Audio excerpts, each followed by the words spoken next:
ஓம் ஸ்ரீ சத்குரு சாய்நாதரின் திருவடிகள் போற்றி. Hi friends, இந்த நாள் உங்கள் அனைவருக்கும் இனிமை மிகுந்த நாளாக அமைந்ததை இறைவனை வேண்டி வீடியோவுக்குள் அழைக்கிறேன். நாம் ஸ்ரீ சாயி சச்சரிதம் 22வது அத்தியாயம் சென்ற வீடியோவில் சிதலிக்கு சுற்றுப்பயணம் மேற்கொண்டிருந்த பாலா சாஹேப் பெரிகர் பாபாவின் முன்மதி நுட்பத்தால் எப்படி பாம்பு கடியிலிருந்து தப்பினார் என்றும், பாபு சாஹேப் பூட்டியும் பாபாவின் வாக்குறுதிப்படி பாம்பு கடியிலிருந்து தப்பித்தது, கடுமையான கீழ்வாதத்தால் பாதிக்கப்பட்டிருந்த அமீர் சக்கர் ஷீரடியில் தங்கி பூரண நலம் பெற்றதோடு மட்டும் அல்லாமல் பாபாவின் அனுமதியில்லாமல் வேறு இடம் சென்றதால் எதிர்பாரா மரணத்திற்கு பொறுப்பேற்கப்பட்டு போலீசில் சிக்க வேண்டிய சூழ்நிலையிலிருந்து பாபாவின் அருளாசியினால் தவிர்க்கப்பட்டதையும், அவரையும் பாபா பாம்புக்கடியிலிருந்து காப்பாற்றியதையும், ஹேமந்த் பந்த் பெரும் தேள்கடியிலிருந்து தப்பித்ததையும், மேலும் விஷ ஜந்துக்களான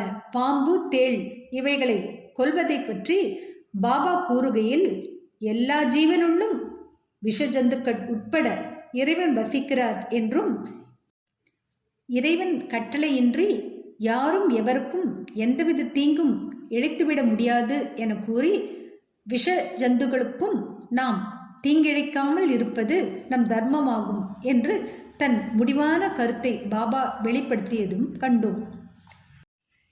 இந்த 23வது அத்தியாயத்தில் சமாதி நிலை அடைய பாபா உதவி நாடி வந்த யோக பயிற்சியாளர் உள்ளத்தில் ஓடியதை பாபா பளிச்சென வெளியிட்டதையும், அரவம் தீண்டிய ஷாமாவை பாபா எப்படி காப்பாற்றினார், மேலும் குரு பக்திக்கு நேர்ந்த கடுமையான சோதனை பற்றியும் விரிவாக தெரிந்து கொள்ளப் போகிறோம். வாங்க வீடியோவுக்குள் போகலாம். அத்தியாயம் 23. யோகமும் வெங்காயமும் பாம்பு கடியினின்று ஷாமா குணமாக்கப்படுதல், வாந்தி பேதியின் காலரா, கட்டளைகள் மீறப்பட்டன, குரு பக்திக்கு கடுமையான சோதனை. முன்னுரை. உண்மையிலேயே இந்த ஜீவன் மனித ஆத்மா சத்துவம், ராஜசம், தாமசம் என்ற 3 குணங்களுக்கு அப்பாற்பட்ட நிலையில் இருக்கிறது. ஆனால் மனிதன் மாயையால் மறைக்கப்பட்டு தனது இயற்பண்பான சச்சிதானந்த பெருநிலையை மறந்து தானே சேவிப்பவனும் அனுபவிப்பவனும் என்று நினைத்து கொண்டு இவ்வாறாக முடிவற்ற இடர்பாடுகளில் தன்னைத்தானே சிக்க வைத்துக் கொள்கிறான். விடுவித்துக் கொள்ளும் வழியும் அவனுக்கு புலப்படவில்லை. குருவின் பாதங்களில் செலுத்தும் அன்பான பக்தி ஒன்றே விடுதலை அடைவதற்கான ஒரே வழி. சாய் பிரபு என்னும் மகத்தான விளையாட்டுக்காரர் அல்லது நடிகர் தம் அடியவர்களை மகிழ்வித்தார். அவர்களை தாமாகவே தமது பண்புருவாகவே மாற்றம் செய்து கொண்டார். முன்னரே குறிப்பிடப்பட்ட காரணங்களால் சாய்பாபாவை நாம் ஒரு அவதாரமாகவே கருதுகிறோம். ஆனால் தான் கடவுளின் பணிவுள்ள ஒரு சேவகன் என்றே அவர் எப்போதும் கூறினார். அவர் தாமே ஓர் அவதாரமான போதும் கூட எங்கனும் திருப்தியான வகையில் மக்கள் நடந்து கொள்ள வேண்டும், வாழ்க்கையில் தாங்கள் தங்கள் பணித்துறையிடத்திற்கேற்ற வர்ணாசிரம தர்மத்திற்கேற்ப கடமைகளை செய்ய வேண்டும் என்று வழி காண்பித்தார். அவர் ஒருபோதும் எந்த வகையிலும் மற்றவர்களை போட்டியிட்டு மேம்பட்டு முயற்சியை கொண்டதில்லை, அல்லது தமக்காக ஏதேனும் செய்யும்படி அவர்களை கேட்டதில்லை. இவ்வுலகின் அசையும் அசையா பொருட்கள் யாவற்றிலும் கடவுளை கண்ட அவருக்கு பணிவுடைமையே மிகவும் பொருத்தமானது ஒன்றாகும். ஒருவரையும் அவர் புறக்கணித்ததில்லை அல்லது மதிக்காமல் இருந்ததில்லை. நாராயணனை, கடவுளை சர்வ ஜீவராசிகளிடமும் கண்டார். நான் கடவுள் என்று ஒருபோதும் அவர் சொன்னது இல்லை. ஆனால் தான் ஒரு பணிவுள்ள சேவகன் என்றும் எப்போதும் அவரை நினைவில் வைத்திருப்பதாகவும் கூறினார். அல்லாஹ் மாலிக், இறைவனே எஜமானன் என்று எப்போதும் உச்சரிப்பார். பல்வேறு வகையான முனிவர்களையெல்லாம் நமக்கு தெரியாது. எங்கனம் அவர்கள் நடந்து கொள்கிறார்கள், என்ன செய்கிறார்கள், எதை சாப்பிடுகிறார்கள் என்பதெல்லாம் நாம் அறியோம். அறியாமையிலுள்ள பிணிக்கப்பட்ட ஆன்மாக்களை விடுவிப்பதற்காக கடவுள் அருளால் அவர்கள் இவ்வுலகத்தில் தங்களை அவதரித்துக் கொள்கிறார்கள்.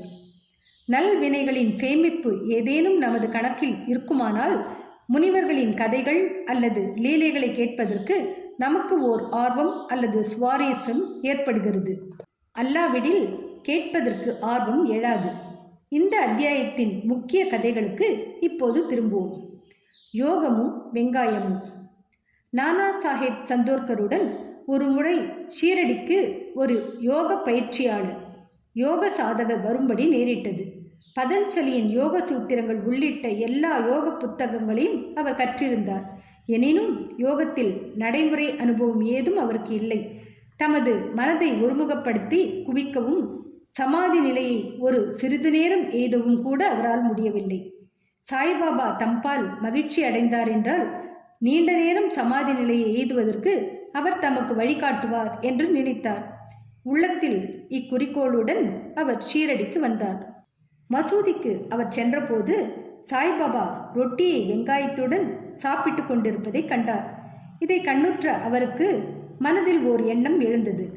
மட்கிப்போன ரொட்டியுடன் பச்சை வெங்காயத்தை உண்டு கொண்டிருக்கும் இம்மனிதர் எங்கனம் எனது தொல்லைகளுக்கு விடை கண்டு எனக்கு உதவி செய்ய முடியும்? சாய்பாபா அவரது உள்ளத்தை படித்தறிந்து நானா சாஹேப்பை நோக்கி கூறினார், ஓ நானா, வெங்காயத்தை ஜீரணிக்கும் ஆற்றல் உள்ளவன் மட்டுமே அதை உண்ண வேண்டும். மற்ற ஒருவரும் அங்கனம் செய்யக்கூடாது. இக்குறிப்பை கேட்ட யோகி ஆச்சரியத்தால் செயலிழந்தார்.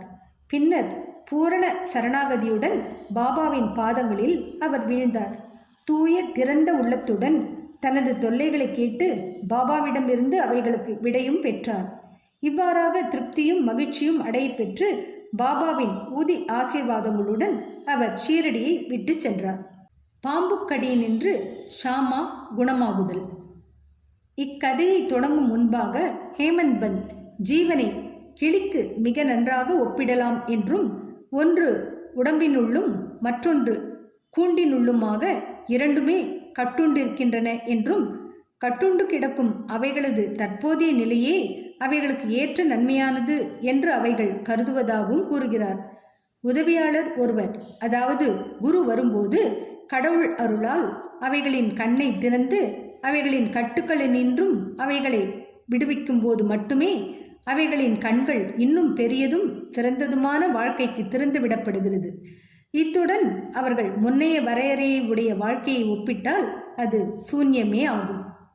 கடந்த அத்தியாயத்தில் மிரீக்கருக்கு நேரிடவிருந்த பேராபத்தினை எங்கனம் பாபா அறிந்திருந்தார் என்பதையும் அதிலிருந்து எங்கனம் அவரை காப்பாற்றினார் என்பதையும் கண்டோம்.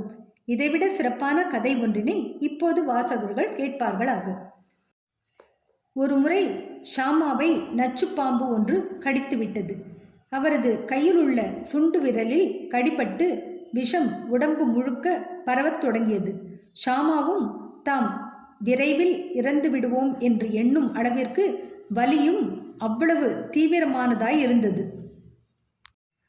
அந்த மாதிரியான விஷயங்களுக்கெல்லாம் அடிக்கடி அனுப்பப்படும் விட்டோபா கடவுளிடம் அவரது நண்பர்கள் அவரை எடுத்துச் செல்ல விரும்பினர்.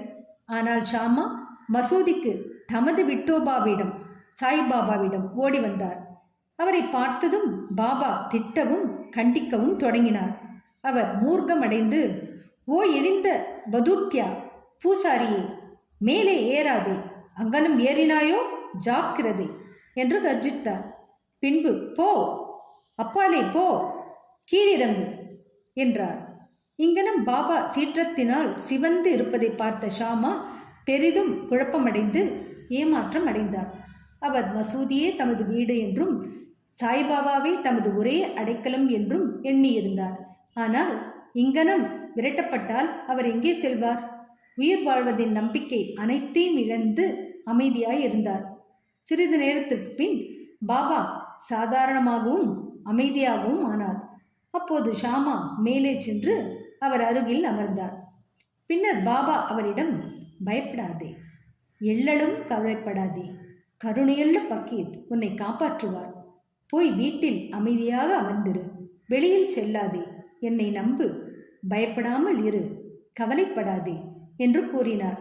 பின்னர் அவர் வீட்டிற்கு அனுப்பப்பட்டார். அதன் பின்னர் அவர் எதை விரும்புகிறாரோ அதை உண்ண வேண்டும் என்றும், வீட்டில் நடையுடையாக இருக்க வேண்டும் என்றும், ஆனால் படுத்து உறங்கவே கூடாது என்றும் குறிப்புகளுடன் தாத்யா பாடீலையும் காக்கா சாஹேப் தீக்ஷித்தையும் உடனேயே பாபா அனுப்பினார். இவ்வுரைகள் பின்பற்றப்பட்டன என்றும் சிறிது நேரத்தில் ஷாமா குணப்படுத்தப்பட்டு விட்டார் என்றும் கூறவும் வேண்டுமோ? இது சம்பந்தமாக நினைவில் வைக்க வேண்டியது ஒன்றுதான். பாபாவின் மொழிகள் போ, அப்பாலே ஓடு, கீழிறங்கு என்னும் 5 எழுத்து மந்திரம் மேலெழுந்த வாரியாக அது காணப்பட்டாற்போல் ஷாமாவை நோக்கி கூறப்பட்டதல்ல. அவை ஷாமாவின் உடலினுள் புகுந்து இரத்த ஓட்டத்துடன் கலக்க வேண்டாம் என்று பாம்புக்கும் அதன் விஷத்துக்கும் இடப்பட்ட நேரடி கட்டளைகள் ஆகும். மந்திர சாஸ்திரத்தில் நல்லறிவு திறமுடைய பிறர்களைப் போன்று எவ்வித மந்திர உச்சாடனமிடப்பட்ட அரிசியையோ தண்ணீரையோ உபயோகிக்க வேண்டியிருந்ததில்லை. அவர் தம் சொற்களே ஷாமாவின் உயிரை காப்பதில் மிகச்சிறந்த பயனுள்ளவையாய் இருந்தன. இக்கதையையும் அதை போன்றவற்றையும் கேட்கும் எவனும் சாய்பாபாவின் பாதங்களில் உறுதியான நம்பிக்கை அடைய பெறுவான். மாயை என்னும் பெருங்கடலை கடப்பதற்கு பாபாவின் பாதங்களை எப்போதும் நினைவில் வைத்திருப்பதே ஒரே வழியாகும். காலரா வியாதி. ஒருமுறை ஷீரடியில் காலரா நச்சுத்தன்மை மிகுந்து தாண்டவமாடியது. ஊர்க்காரர்கள் மிகவும் பயந்து புறத்தேயுள்ள மக்கள் தொடர்பையெல்லாம் நிறுத்தி கொண்டனர். பஞ்சாயத்தார் கூடி தொத்து வியாதி தடுப்புக்கும் ஒழிப்பிற்கும் 2 கட்டளைகளை ஏற்படுத்தினர். அவைகளாவன: 1. எவ்வித எரிபொருள் விறகு வண்டியையும் கிராமத்திற்குள் வர அனுமதிக்க கூடாது. 2. அங்கு ஒரு ஆடு கூட கொல்லப்படக்கூடாது. எவரேனும் இக்கட்டளைகளுக்கு கீழ்ப்படியாமல் இருந்தால் கிராம பஞ்சாயத்தர்களாலும் அதிகாரிகளாலும் அபராதம் விதிக்கப்படுவர். இவைகளெல்லாம் வெறும் மூட நம்பிக்கை என்று பாபா அறிந்தவராதலால் காலரா கட்டளைகளை சிறிதளவும் லட்சியம் செய்யவில்லை. இக்கட்டளைகள் அமுலில் இருக்கும்போது ஒரு எரிபொருள் வண்டி அங்கு வந்து கிராமத்துக்குள் நுழைய விரும்பியது. கிராமத்தில் எரிபொருள் பஞ்சம் இருந்தது. எல்லோருக்கும் தெரிந்திருந்தது என்றாலும் மக்கள் எரிபொருள் வண்டியை விரட்ட ஆரம்பித்தனர். பாபாவுக்கு இவைகளெல்லாம் தெரிய வந்தன. அவர் அவ்விடத்திற்கு சென்று வண்டிக்காரனை மசூதிக்கு ஓட்டி வரும்படி கூறினார். பாபாவின் செய்கைக்கு எதிராக ஒருவருக்கும் குரல் எழுப்ப தைரியம் இல்லை. தமது தூணிக்கு அவருக்கு எரிபொருள் தேவைப்பட்டது. எனவே அவர் அதை வாங்கினார். அக்னிஹோத்ரி தனது புனித நெருப்பை தன் வாழ்நாள் முழுவதும் எரிய விடுவதை போன்றே பாபா தமது தூணியை இரவும் பகலும் எரிய விட்டார். இதற்காக அவர் எப்போதும் எரிபொருளை சேமித்து வைத்திருந்தார். பாபாவின் வீடான மசூதி அனைவருக்கும் தடைகளற்றும் திறந்து வைக்கப்பட்டும் இருந்தது. அதற்கு பூட்டோ சாவியோ கிடையாது. அங்கிருந்து சில ஏழை மக்கள் தங்கள் உபயோகத்திற்காக விறகை எடுத்துக்கொண்டு சென்றனர். பாபா இதை கண்டு முணுமுணுக்கவில்லை. பிரபஞ்சம் அனைத்திலும் கடவுள் வியாபித்திருந்ததை அவர் கண்டார். எனவே எவருடனும் அவர் பகையோ கெட்ட எண்ணமோ கொண்டதில்லை. முழுவதுமாக துறந்தவராயினும் மக்களுக்கு ஒரு முன் உதாரணமாக இருக்கும் பொருட்டு அவர் இல்லறத்தார் போன்று வாழ்ந்தார். குரு பக்திக்கு கடுமையான சோதனை. 2வது காலரா கட்டளை பாபாவினால் எங்கனும் செயல்படுத்தப்பட்டது என்பதை தற்போது காண்போம். கட்டளை அமுலில் இருக்கையில் யாரோ ஒருவர் மசூதிக்கு ஒரு ஆட்டை கொண்டு வந்தார். அது பலவீனமாயும் மூப்புடனும் இறக்கப் போகும் தருவாயிலும் இருந்தது. இத்தருணத்தில் மாலிகானை சேர்ந்த ஃபக்கீர் பீர் முகமது என்ற படே பாபா அருகில் இருந்தார். சாய்பாபா அவரை அதை ஒரே வெட்டில் வெட்டி பலியிட்டு சமர்ப்பிக்கும்படி கேட்டார். இந்த படே பாபா என்பவர் சாய்பாபாவால் மிகவும் மதிக்கப்பட்டவர். சாய்பாபாவின் வலது புறத்திலேயே அவர் எப்போதும் அமர்ந்திருந்தார். ஹூக்காவை அவர் முதலில் குடித்த பின்பு அது பாபாவுக்கும் பிறருக்கும் அளிக்கப்படும். மத்தியான உணவு வேளையின் போது கறிவகைகள் எல்லாம் பரிமாறப்பட்ட பின்பு பாபா படே பாபாவை மரியாதையுடன் கூப்பிட்டு தமது இடப்பக்கத்தில் அமர்த்திய பின்பு எல்லோரும் உண்டனர். தட்சிணையாக சேகரிக்கப்பட்ட பணத்திலிருந்தும் பாபா அவருக்கு தினசரி ரூ. 50 அளித்து வந்தார். அவர் போகும்போது பாபாவும் 100 அடி தூரம் வரை அவருடன் கூட செல்வார். பாபாவிடம் அவருக்கிருந்த அந்தஸ்து அத்தகையது. ஆட்டை வெட்டும்படி பாபா அவரிடம் கேட்டபோது அவர் அதை திட்டவட்டமாக மறுத்துவிட்டார். எதற்கும் பயனின்றி அது ஏன் கொல்லப்பட வேண்டும் என்று அவர் கேட்டார். பின்னர் பாபா ஷாமாவை அதனை கொல்லும்படி கேட்டுக்கொண்டார். ராதாகிருஷ்ணமாயிடம் சென்று கத்தி ஒன்றை அவளிடமிருந்து வாங்கி வந்து அதை பாபாவின் முன்னால் வைத்தார். கத்தி எதற்காக வாங்கப்பட்டிருக்கிறது என்பதை அறிந்த ராதாகிருஷ்ணமாயி அதை திருப்பி எடுத்து கொண்டாள். பின்னர் ஷாமா மற்றொரு கத்தியை பெறுவதற்காக சென்று உடனே திரும்பி வராமல் காக்கா சாஹேப் தீக்ஷித்தின் பாதாவில் தங்கிவிட்டார். அப்போது காக்கா சாஹேபின் முறை வந்தது. அவர் நல்ல தங்கம்தான் என்பதில் ஐயமில்லை, என்றாலும் பரீட்சிக்கப்பட வேண்டும். கத்தியை வாங்கி வந்து ஆட்டை கொல்லும்படி பாபா அவரை கேட்டார். அவர் சாதேவின் பாதாவுக்கு சென்று ஒரு கத்தியுடன் திரும்பி வந்தார். பாபா ஏவியதும் கொல்லுவதற்கு தயாராக அவர் இருந்தார். தூய பிராமண குடும்பத்தில் பிறந்த அவருக்கு தமது வாழ்க்கையில் கொலையை பற்றியே தெரியாது.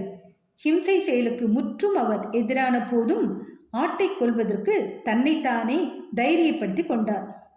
முகமதியரான படே பாபா அதை கொல்வதற்கு விருப்பமற்றவராய் இருப்பதையும் இந்த தூய பிராமணர் அதை கொல்வதற்கு ஆயத்தப்படுத்தி கொண்டு இருப்பதையும் கண்ட அனைவரும் அதிசயப்பட்டனர். தன் வேட்டியை இறுக கட்டிக்கொண்டு கையை கத்தியுடன் தூக்கி கொண்டு பாபாவின் முடிவான அனுமதி குறிப்புக்காக அவரை பார்த்தார். பாபா, எதை நினைத்து கொண்டிருக்கிறாய்? வெட்டு என்றார். பின்னர் கைகள் வெட்டுவதற்கு தயாராக கீழே இறக்கப்படவிருந்த அதே தருணம் பாபா, நிறுத்து, நீ எவ்வளவு கொடுமையானவனாய் இருக்கிறாய், பிராமணனாய் இருந்து கொண்டு ஆட்டை கொள்கிறாய் என்றார். காக்கா சாஹிப் கீழ்ப்படிந்து கத்தியை கீழே வைத்துவிட்டு பாபாவிடம் கூறினார், அமிர்தத்தையொத்த தங்கள் சொல் எங்களுக்கு சட்டமாகும். எங்களுக்கு வேறு எவ்வித சட்டமும் தெரியாது. எப்போதும் தங்களையே நினைவு கூர்கிறோம். தங்கள் ரூபத்தை தியானிக்கிறோம். இரவும் பகலும் தங்களுக்கே கீழ்ப்படுகிறோம். கொல்வது சரியா தப்பா என்பது எங்களுக்கு தெரியாது, அல்லது அதை நாங்கள் கருதுவதில்லை.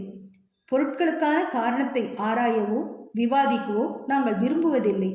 ஆனால் குருவின் கட்டளைகளுக்கு ஐயுரா பற்றுறுதிப்பாட்டுடன் ஒழுங்கான பணிவிணக்கம் பண்புடன் நடத்தலே எங்களது கடமையும் தர்மமும் ஆகும். பின்னர் பாபா காக்கா சாஹேபிடம் தாமே பலியிடுதலையும் வெட்டும் வேலையையும் செய்து விடுவதாக கூறினார். ஃபக்கீர்கள் அமரும் தகியா என்னும் இடத்தில் ஆட்டை வெட்டுவது என்று முடிவு செய்யப்பட்டது. பின்னர் ஆடு அவ்விடத்துக்கு கொண்டு செல்லப்படுகையில் வழியிலேயே இருந்து விழுந்தது. ஹேமந்த் பந்த் அடியவர்களை பாகுபடுத்துவதுடன் இந்த அத்தியாயத்தை முடிக்கிறார். 3 விதமானவர்கள் இருப்பதாக அவர் கூறுகிறார். 1, முதல் தரம் அல்லது சிறந்தவர்கள். 2, இரண்டாம் தரம் அல்லது நடுவானவர்கள். 3, மூன்றாம் தரம் அல்லது சாதாரணமானவர்கள். முதல் தரமானவர்கள் குரு என்ன விரும்புகிறார் என்பதை ஊகித்தறிந்து அதை உடனே நிறைவேற்றி அவர்களிடமிருந்து உத்தரவு வரும் வரை காத்திராமல் அவர்களுக்கு சேவை செய்கிறார்கள். இரண்டாம் தரமானவர்கள் தங்களது குருவின் கட்டளையை அட்சர சுத்தமாக சிறிதும் தாமதமின்றி கீழ்ப்படுகிறார்கள். மூன்றாம் தரமானவர்களோ குருவின் கட்டளையை நிறைவேற்றுதலை ஒத்தி போட்டுக்கொண்டும் ஒவ்வொரு படியிலும் தவறு செய்து கொண்டும் இருக்கிறார்கள். அறிவு கூர்மையை பின்னணியாக கொண்ட உறுதியான நம்பிக்கையை சீடர்கள் பெற்றிருக்க வேண்டும். பொறுமையும் இவைகளுடன் சேருமானால் ஆன்மீக லட்சியம் தொலைவில் இல்லை. மூச்சு கட்டுப்பாடு, உள்மூச்சு வெளிமூச்சு அல்லது ஹடயோகம் அல்லது பிற கடின பயிற்சிகள் தேவையே இல்லை. மேலே குறிப்பிடப்பட்ட குணாதிசயங்களை அடியவர்கள் பெறுவார்களேயானால் இன்னும் அதிகமான செயல் திட்டங்களுக்கு அவர்கள் தயாராகின்றார்கள். பின்னர் குருமார்கள் தோன்றி ஆன்மீக பாதையின் முழு நிறைவுக்கு அவர்களை வழிநடத்துகிறார்கள். அடுத்த அத்தியாயத்தில் நாம் பாபாவின் விறுவிறுப்பான நகைச்சுவையையும் தமாஷையும் காண்போம். ஸ்ரீ சாயியை பணிக. அனைவருக்கும் சாந்தி நிலவட்டும். என்ன ஃப்ரெண்ட்ஸ், இந்த வீடியோ பிடிச்சிருந்தால் லைக் பண்ணுங்கள், ஷேர் பண்ணுங்கள், சேனலை சப்ஸ்கிரைப் பண்ணுங்கள். எனக்கு இதுவரை சப்ஸ்கிரைப் பண்ணியுள்ள அனைவருக்கும் என்னுடைய மனமார்ந்த நன்றிகள். மீண்டும் அடுத்த வீடியோவில் சந்திக்கும் வரை உங்கள் அனைவருக்கும் நன்றி கூறி விடைபெறுகிறேன். வணக்கம்.